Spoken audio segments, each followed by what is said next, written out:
The last two overwintered peppers are going to need to go in the ground.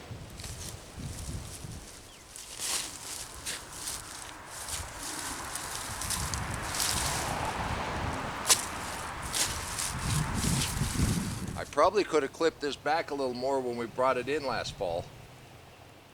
But we got leaves coming up all over the place. Let's get this in the ground.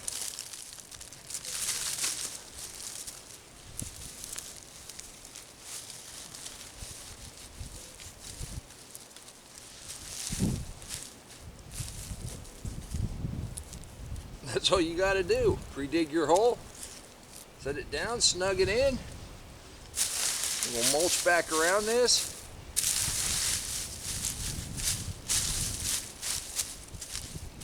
And we'll see what we get.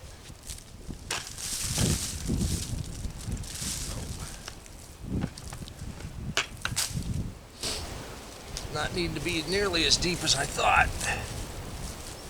Let's get that in there. Backfill around.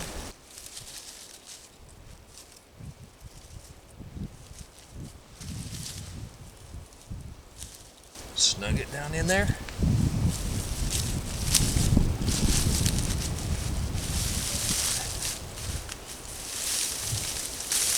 We'll add a little mulch.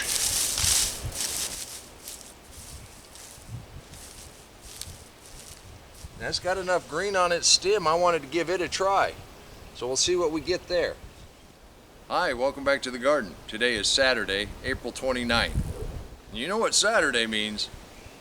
We're going to go to you and we're going to celebrate what's going on in your garden.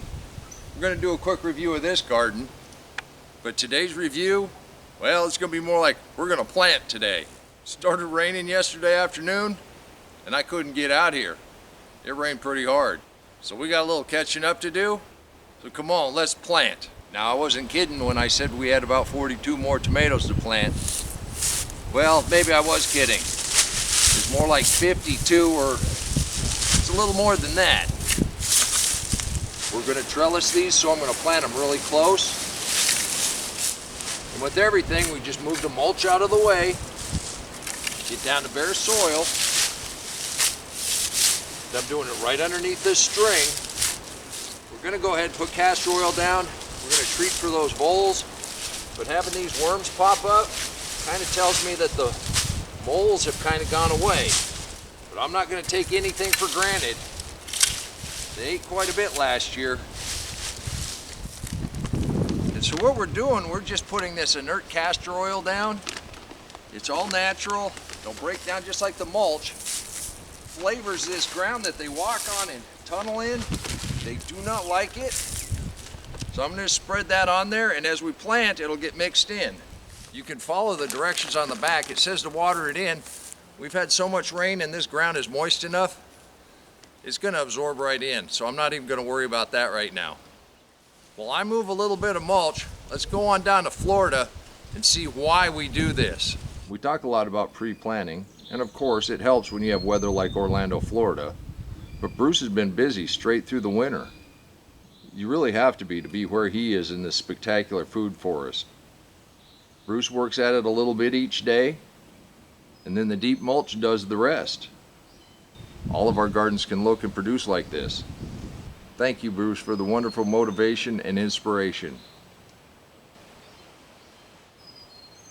And that harvest looks just delicious.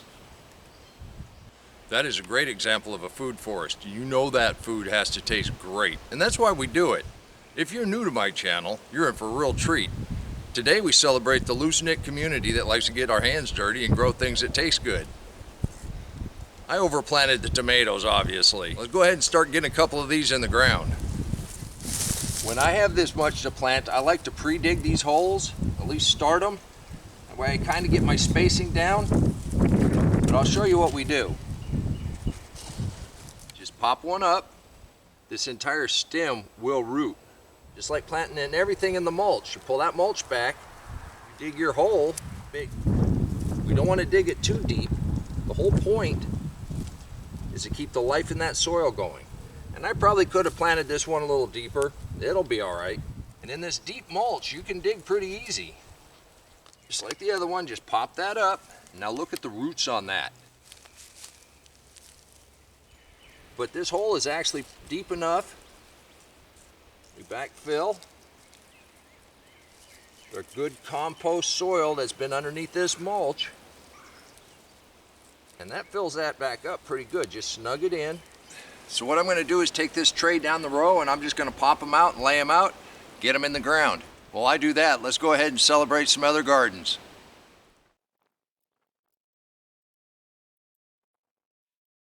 Michelle from North Carolina starts us off with a little color on this spectacular spring morning. Excellent, Michelle. Thank you. Let's welcome Mick from Australia. No, I'm not going to try to do an accent. Mick said the only fertilizer he's using is some worm tea and the castings from his worms. Your raised beds are amazing. Great tip, and welcome to our community. Walter went ahead and caged off his potatoes so he could see just exactly how much more room he has to plant stuff in his raised bed garden. His cucumbers look ready to go in, and if that wasn't enough, he couldn't resist a bargain. I don't know where you're going to put all this, Walter, but we want to see. Thank you. We look forward to this summer.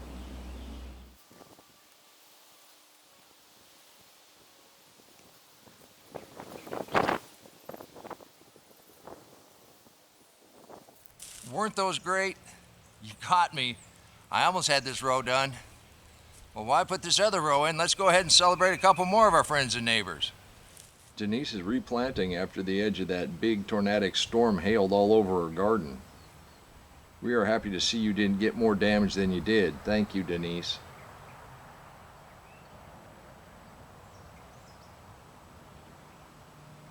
We look forward to celebrating your garden soon.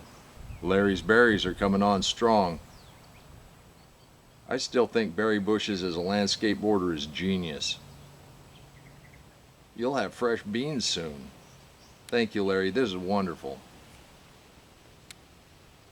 Let's welcome Jim to our community. This was his project for the week. Can't wait to see what you get planted in there. Those new raised beds are beautiful. Thank you, Jim, and welcome to this community. Weren't those terrific? Please leave a comment down below and let everybody know just how much you appreciate them sharing what's going on in their gardens.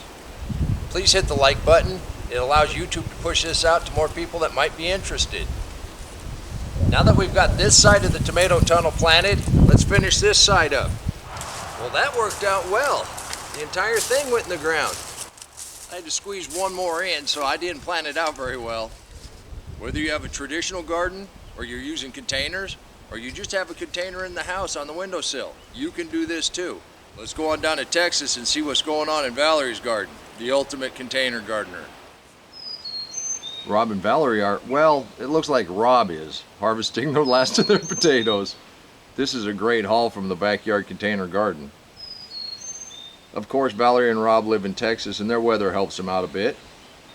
And it only takes a little work every day and a little pre-planning.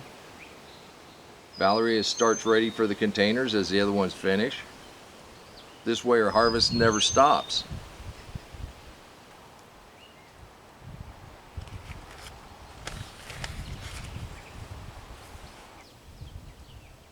You don't need tons of room to be very successful growing your own great tasting food.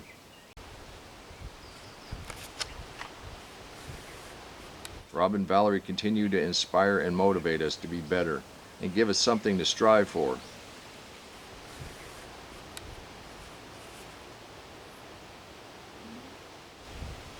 Thank you guys, and your garden is simply blessed. Rob, Valerie, thank you. I really appreciate you sharing with this community what you can do in a container garden in your backyard. You guys are the ultimate container gardeners, and your inspiration is amazing. Right here is a prime example of what we're planning out there is going to look like shortly. And I think I'm in a little bit of trouble. Check this out. And I've been giving it away as fast as I can. Wow. Well, let's go ahead and get these in the ground. Our squash, and these are some kind of melon, but our watermelons are just now starting to come up. What happens if our green pollinates with the red? Yeah, and we haven't even talked about the sweet potatoes yet. Well, it's a good thing I set up this new trellis. I like to pre-dig these holes, makes it go just a little faster. I also like these burpee seed trays. They're much easier to pop those out. And look at that. That's ready to go in. Pinch these leaves off. Now I'm using a string trellis method, but if you remember, a tomato is a vine, and it can grow just fine on the ground, or you can put one of those rings on it. There's a lot of different ways you can treat your tomatoes. And right now I just want to get them in the ground. Like I say, and if you look at the bottom here, look at those roots. It's a beautiful part about these seed trays. And with these rubber bottoms, you just push it with your finger and the whole thing pops right on out. I do take these lower leaves off, and it's simply to stop any disease from starting at the very beginning. The thing that causes most disease in most tomatoes is excess water on the foliage. Yes, it rains and they get wet. I'm not talking about that. But when you water, don't do it in the evening and let that water sit on there. And once these leaves start really growing, they're going to start hanging down. And if they touch the ground, you want to clip those off. You don't want them sitting right on the soil. That's where all those organisms are that'll attack your tomatoes. All right, round 2 of speed planting. Hole, hole.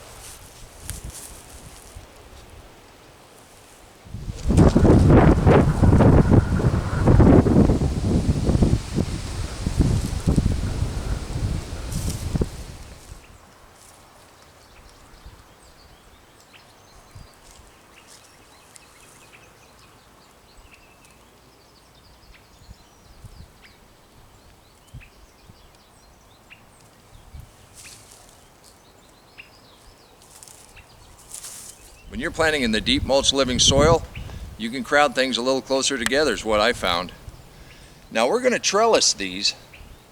I'm not suggesting you do that. It's going to take a little more work. I'm going to have to keep the suckers off. I'm going to have to keep the bottom leaves pruned.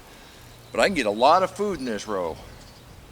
I got another row over here. Let's go ahead and open it up and get the rest of these in. Now we had that entire line, but we also had this wire that we just put up.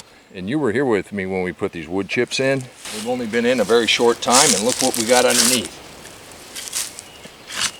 All that white you can see in there, that's mycorrhizal fungi. That's what we want to see. We go from a nice crisp breeze to starting to sweat a little bit.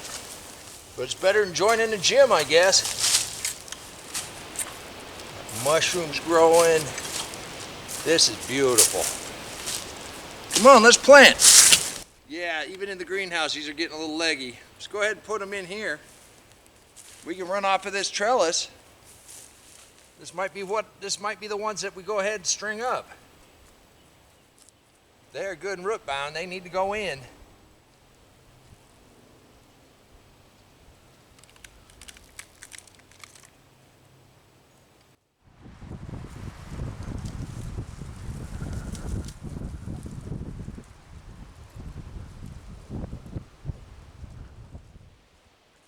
I'm going to get this one last tray in, then I'm going to put some mulch down, then I'm going to go have some lunch. You could do me a favor, hit that subscribe button.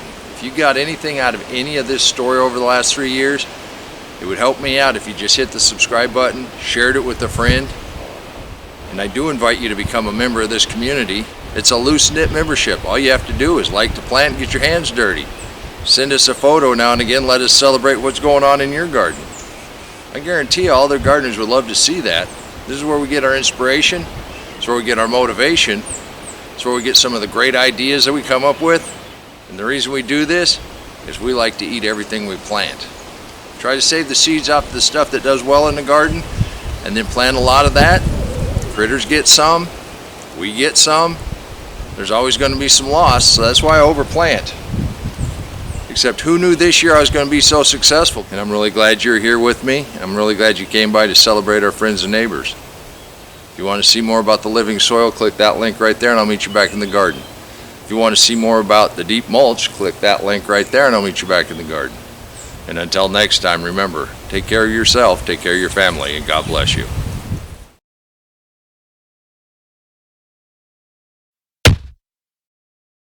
Come on, let's plant. Let's go plant garden.